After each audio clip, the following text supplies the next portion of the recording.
Hey everybody, today I'm going to walk you through how to size and operate a Herm Sprenger Prong collar. So first let's talk about all the sizes. It sounds complicated. There's a 2.25, there's a 3, there's a 3.2, and there's a 4. It can seem a little bit overwhelming, but I'll make it easy for you. So right now I've got a 2.25 and I have a 3. Honestly, the other sizes you don't need to worry about. The 4 is huge. There's never a time we use them. Honestly, unless you're training like a bear or a horse or something, there's no need. I don't care how big your dog is, you don't need a 4. Now, 3 is this right here. The 3.2 is basically like the 3. It's a little bit different. To me, they're pretty much interchangeable. I mean, the links don't fit between them, but to the average person, you can't tell the difference if you just see a 3.2 or a 3. I would always suggest the 3, though it's slightly better. The 2 is quite a bit smaller than the 3. I'm sorry, the 2.25. So now, a common question we get is how do you determine between either a 3 or 3.2 or a 2.25? What I want you to think about is, first of all, look at the difference in these. Clearly, this one is going to be a lot stronger than this one, right? And a lot of trainers will tell you, get a 2.25, and they say things like more pinch per inch, meaning there's more prongs in a smaller space. Or sometimes they'll talk about the idea that this is going to put more pressure, right? Because you're using the same amount of force on a smaller area. So there's going to be more, pressure in a certain spot. So in theory, these can work better. Sometimes they do.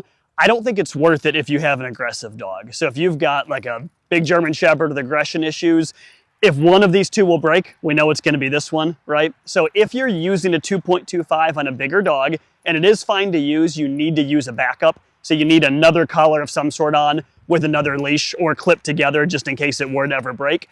For the record, I've never seen a 2.25 break, but I also don't put them on large aggressive dogs. When it comes to sizing, what people, and I'll show you sizing in a second, if they have a dog that the 2.25 doesn't fit and they want to make it fit, they just put more links in until it works. So that's absolutely fine. Now, as you're using them, you can see here we have a D-ring and then there's an O-ring. Some Herm Sprengers come with double O-rings. If they do, that's fine, but most are going to have the D-ring. That's where the leash goes. Your chain should never be twisted up. It should look like this. When you hook and unhook, you do it at any length, just like that. If it's hard, now the 4s are hard, they're a thick gauge, but if you have a 3, a 3.2, or a 2.25, and you're having trouble with it, it's probably not a strength issue, it's more dexterity. So as you take it apart, you kind of push down one and push up on the other, and when you put it together, you squeeze into place like that. If you feel like you need a tool, you're doing it wrong. So don't put it in up here like this and try to like snap it into place. Doesn't work like that. Now I got it all jacked up. Don't put in one side and then like try to fight the other and snap it into place. It should be easy. One side and then just gently compress. And when you take off, push that down and pull up on this one and you're good to go. Make sure you don't twist it up when you put it on the dog. If you do, you have this big kink in the chain, which is an issue. So definitely don't do that. Now, real quick, I'll show you. There's also something called a quick release collar.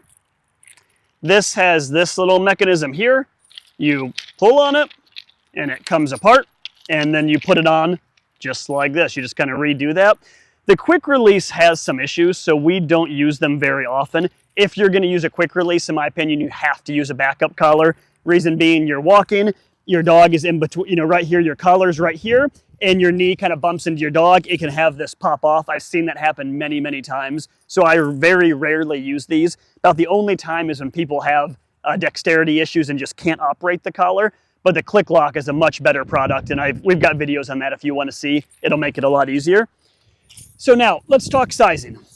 If it can fit over the dog's head, it's wrong. So meaning, if you can slide it over your dog's head, it's way too loose. And I come to a lot of clients' houses, and the collar's like so big, it's hanging low. That's definitely a problem, so it shouldn't slide over their head. You take it apart like that. You put it around their neck, and then you check the fit. So here, I want to be able to get my hands underneath it. If you can do this and get your hands underneath it, it's way too loose. The problem with being too loose is they can catch it on things. First of all, it's not going to work well because it'll ride really far down their neck, but also they can get their paw stuck under it. It can be pretty dangerous if it's too loose. If it's too tight, you're going to know. If you're having to compress the dog's neck to get it on, obviously that's a problem. Right here, you can see this is a pretty good fit. If anything, I would call this a hair loose, but I want you to watch. If I take a link out and I go to put it on, it fits, but it's really snug. I don't like this snug of a fit. So this is a time that you might say, that the 2.25 could be a little bit better because, hey, Dash, come here, buddy. With a 2.25, you can massage it a little bit better. You know, the links are smaller, so you can get a little bit of a better fit. With this dog, I think the 3.0 is absolutely fine. We can see how a stock 2.25 will fit. And what I see is a 2.25 will fit absolutely perfectly with no extra links on him. This would be fine and you could use it. It's really kind of user preference at that point. That being said, I will almost always opt for the 3.0 because I know there's a 0% chance of it ever breaking.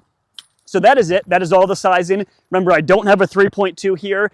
If you have one, don't sweat it. I like the 3 better, but the 3.2 is like this much different. It's just a little bit thicker of a gauge and you can kind of feel it, but it's going to work fine. If you've got a 4, throw it away and get a 3 or a 3.2. If you have questions, reach out. We'd love to help you.